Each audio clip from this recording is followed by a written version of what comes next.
What is going on YouTube? It is Primitive here, and today I'm going to bring you a little conversational style video about what makes card games work and what makes them successful. As a lot of you know, I spent the past year playing Battlespirit Saga with my team, Team Icewall. We love the game. I think Battlespirit Saga is one of my favorite card games of all time. It is really rewarding as a competitor. There is no random effects. The best player usually wins. We saw that with Caleb Albert coming out as the GOAT. It really rewards the best players, and with there being no color requirements and stuff, it really rewards deck building. So I love Battlespirit Saga. I think it's one of the best games, and as a competitor with all the money and the fact that the best player usually wins, it was really odd to me and Team Icewall about why didn't the game grow so much. Well, after stepping away from Battle Spirits for a little bit after Worlds, just because we grinded so much and playing Digimon and stuff like that, which there's more Digimon content coming for those asking, but stepping away from Digimon, or stepping away to play Digimon and things like that, I've been thinking about it, and I think the reason why Battle Spirits didn't fully succeed, well, it's a couple factors. The first one is that, honestly, Battle Spirits is not a popular IP in here. We saw card games like One Piece, Dragon Ball Fusion World coming out, Pokemon and Yu-Gi-Oh! Like, all these things are huge IPs in America. They come with their own show that are very popular. That's why Yu-Gi-Oh! And Pokemon stuck, because Yu-Gi-Oh! And Pokemon were so big when those card games came out, and they just continued to get bigger and bigger over time. And so they became really big card games. And One Piece came out and instantly blew up because there's so many people that love One Piece. There's people who don't know anything about card games but picked up One Piece because they love One Piece, wanted to try it out. Same thing with like Lorcana. There's a ton of people who've never played card games, but they love Disney, so they wanted to check out Lorcana.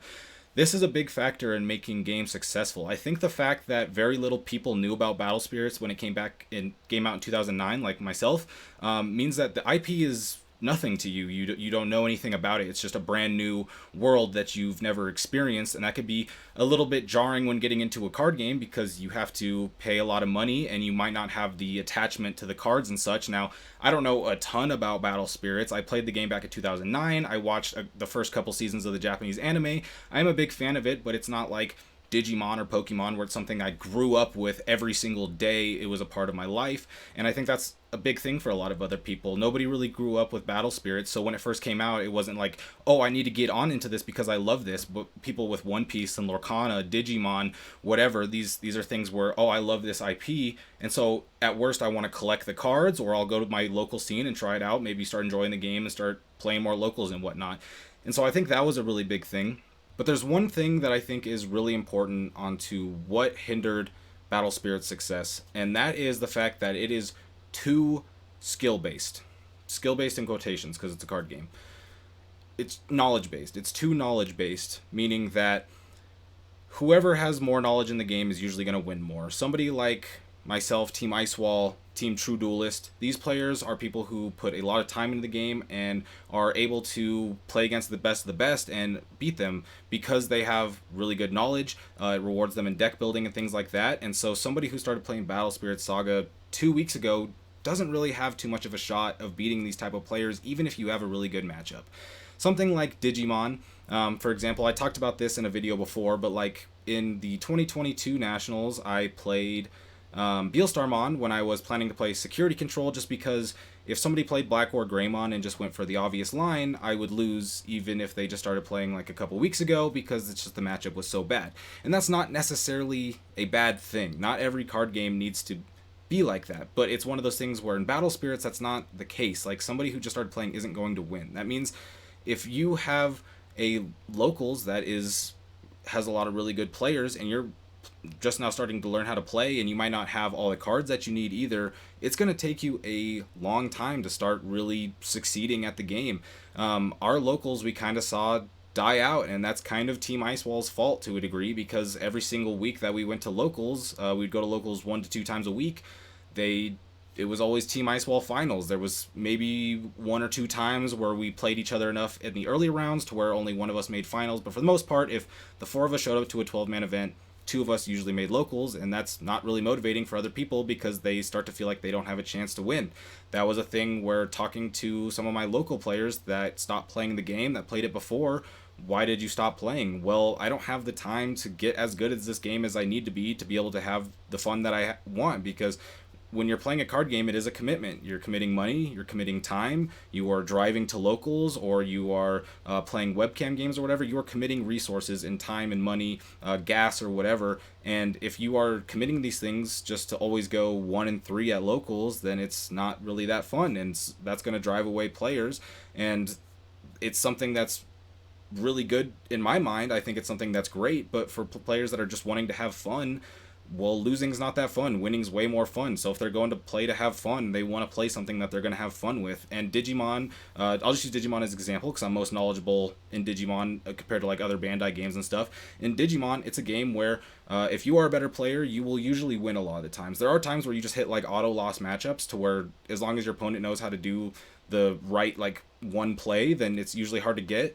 But for the most part, we see a lot of players who are topping a lot. We saw players like Jose Salas, we saw Dan Vang. These are players who won a bunch of events. Medbay. These are players who consistently top. They are players who are very good. They show the fact that if you put in the work in Digimon, you are still going to get an advantage. But Digimon does have that thing where you could auto lose to somebody. And so when you are a new player going to locals, if you don't have the cards to make tier 1 Fenrir Lugomon type stuff or security control, and all you can really play is like Metallic Dramon bird deck or whatever, you still have a chance to win because you could hit security bombs. You could have one big blowout turn with a Death X that puts you back into the game and stuff like this. These are mechanics that make the game more fun to players because there's always a chance. They always feel like you have a chance. You could take a deck that could be considered tier 3 to a locals where there's also probably other players playing tier 2, 3 decks. It's not all going to be tier 1, and you have a chance to potentially win that event because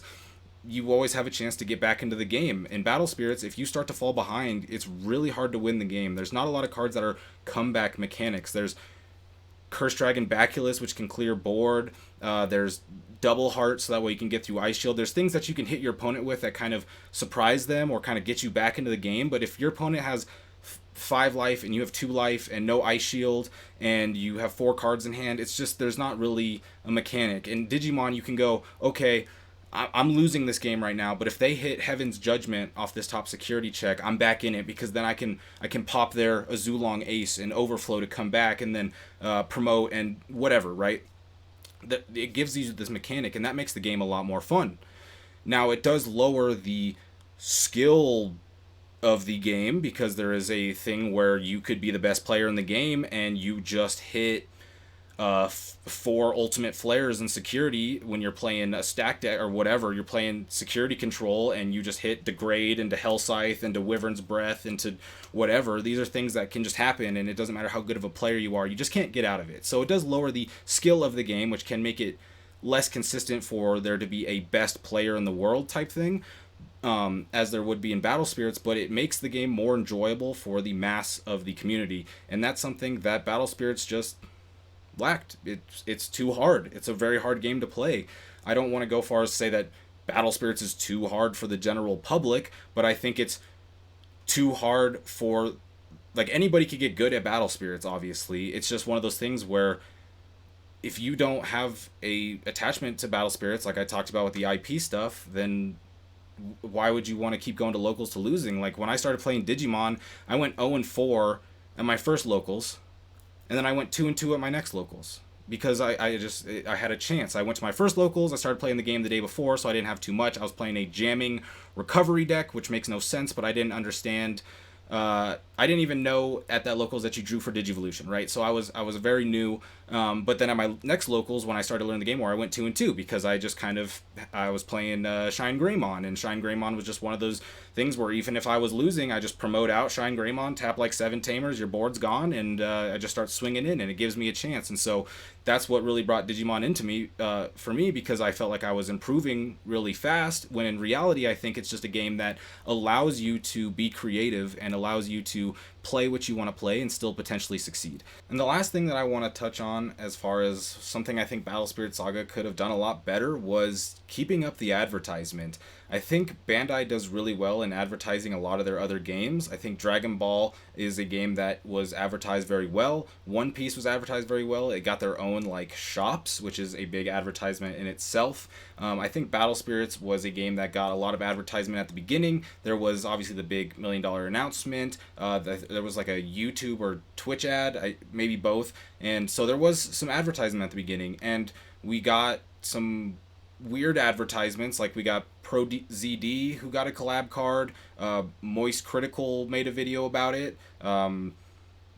Avril Lavigne was in an ad for some reason, right? Like they did do some advertisements, but I don't think they were that effective. I don't know if they did like YouTube collabs with the other Bandai games, so that might be a big step. But I do think that when you got these big name people like Moist Critical, ProZD, or things like that, those are the only ones I kind of remember. So I'm just gonna keep mentioning those, but when you have those, it probably costs you a decent amount of money to advertise with them, I would imagine, and they are people who don't really play card games too competitively. I think there were other potential YouTubers that could have been a lot bigger, like MBT or Jesse Cotton or YouTube or Pokemon players on YouTube. Like these are players who are highly competitive, who have really big followings, and they could have advertised it out to other people who are card game people, specifically get them more people, and then there's a higher chance that those players continue to play the game, because somebody like these ProZD, Avril Lavigne, and Moist Critical, they aren't still playing Battle Spirits. They don't really play card games, right? And so I think that's something to where if you got somebody who was a competitive card game player and they started to get more into the game, there was a higher chance that that advertisement led to more advertisement through them making content themselves on their own channel because they are competitive players. Now, I think that getting these big collabs was a nice step. I think it put the spotlight on Battle Spirit to a lot of eyes. I just don't know if they were the correct eyes to put them in front of, because I've watched Charlie Moist Critical for a couple of years now, right? And I am a card game player, but I don't think that a lot of people in there play card games. They play video games. They watch him for Twitch to play Fall Guys and stuff or whatever, and those might not be the best players to advertise to, so I think that could have done a little bit better. Avril Lavigne was just kind of out of left field. I thought it was kind of cool and kind of funny, but now that we're past it, I don't know how much that advertisement really helps get new players. And so the reason why I say other Bandai games do better, even though I think they kind of got these YouTube people, which I do want to give a compliment. I think they did good there. I will say I think there could have been a more cost-effective and higher conversion rate people that they could have done stuff with. But the one thing that I want to talk about is just straight up Twitter, or X. I'm calling it Twitter. The Battle Spirits Twitter didn't really have too much of a social media presence, I feel like, during the beginning stages of the game. There was a point at the beginning where they were really hot, and then kind of around set 2-ish, it was less consistent. Right now, they're doing really well, posting 1 to 2 times every single day, and keeping up really consistent with card spotlights, and things like that, and I think that's really good, because the more consistently you post on social medias, the more people are going to share that. Or even just the fact that on like Twitter, you can like a post, and then somebody who follows you could see that you liked that, and you don't even have to repost it, and they could still potentially see it. So the consistency of the posts being spread was a lot lower after like set 1, and then kind of started to come back around Worlds time, I would say. I wasn't looking at social media as much prepping for Worlds, so it might have been a little bit earlier, but around the Worlds time they really started to pick it up, which is what is really nice. But we look at things like Digimon or even like One Piece, they are posting consistently all the time since the game's release, and even if they are just card spotlights or tournament reports or dates or things like that, the fact that people are going to like and retweet those and spread it around every single day is going to higher the chance that somebody who doesn't know about the Digimon card game goes, oh, there's a Digimon card game, and clicks on it and goes, whoa, that's crazy, I'm going to check this out. Same thing could be true with Battle Spirits. I love card games. I've never heard of Battle Spirits, but I see this card of the day, and I really like this alt art of this card, and so I'm going to go ahead and check it out. Click on the profile, and you go, okay, here's Battle Spirits. I'm going to go ahead and check it out now. Oh, they had a $1 million prize pool. Those things might only happen to a couple people, but it is a realistic scenario that the more you post, the more people who don't know about the game see the game. And so I think that's one thing that they kind of fell off on. They're doing a lot better, but the thing is set 2 was when we needed the most advertisement, really, because the Depths Axe Spider meta was just it was already a rough time.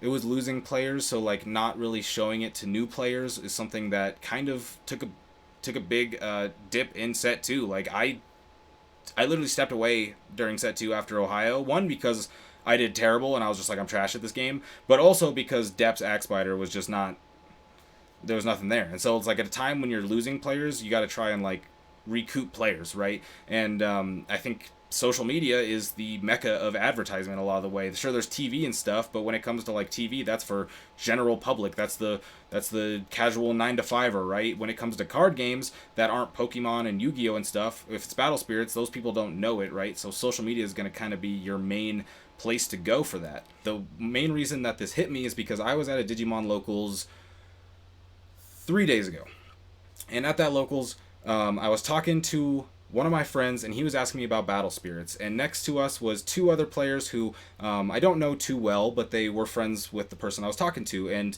we were just all in a group talking to each other. It wasn't like a one-on-one, and they were coming in. We were in a circle group, right? And we were talking about Battle Spirits, and these are two Digimon players, and one of them also plays One Piece, and they didn't know what Battle Spirits was, a Bandai game. And that was something where I was like, wow, that's crazy. How do you not know this? But then I thought about it. There's no product in the Locals that we're in, or the shop that's down the street from us, and there's no signs, and there's not really advertisement, and even if you are on social media, there's not a big chance that you see it. So the fact that there wasn't a lot of players, I think, really hindered Battle Spirits in itself, and I think that's something that these new card games, especially Bandai card games, are doing really well. I think there's also other new card games that are coming out, like, already out, Grand Archive, Alpha Clash, the Lorcana, obviously Lorcana, but like Grand Archive and Alpha Clash are Kickstarter games, and I think they have great advertisement. They might not have as many followers as something like the Digimon site, but there's consistent posting. There's different advertisements. Alpha Clash came out with a comic book, so it's like its own IP world, coming out with a story with the cards and things like that. These are things that were advertised really well. Alestrals is a great one. A Drive is doing amazing with advertising Alestrals. There's people who at my Locals who probably will never touch an Elestral card in their entire life, but they know about it. They probably even know the name of one of the Alestrals because on Twitter it's retweeted everywhere, and they do really nice editing and spotlights on these specific cards and these different characters in the game, and so they're doing really good at advertising there. And I think that's a game that's going to succeed very well because not only is A Drive a card game person himself, so I think there's a good backing in the development of it, obviously, but the advertisement on it is insane. I've seen so many people. They did the Invitational with all the YouTubers and stuff. That was a huge thing. I think like a YouTuber Invitational for Battle Spirits could have been something that's really big, or really any card game, something like that, getting all these big names from different card games like MBT or Kripparrian or things like that. These are names that if you get them into your card game, they could spread to other card game players who might play the game, and that's just something that unfortunately I feel like Battle Spirits kind of fell off on after the first couple months.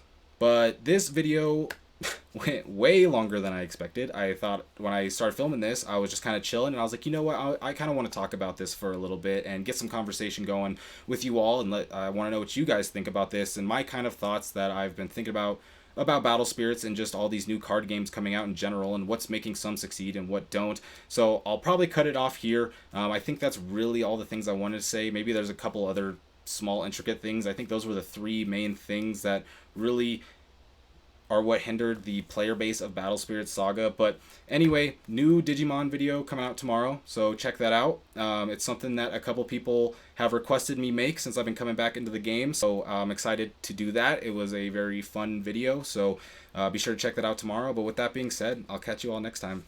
Peace out.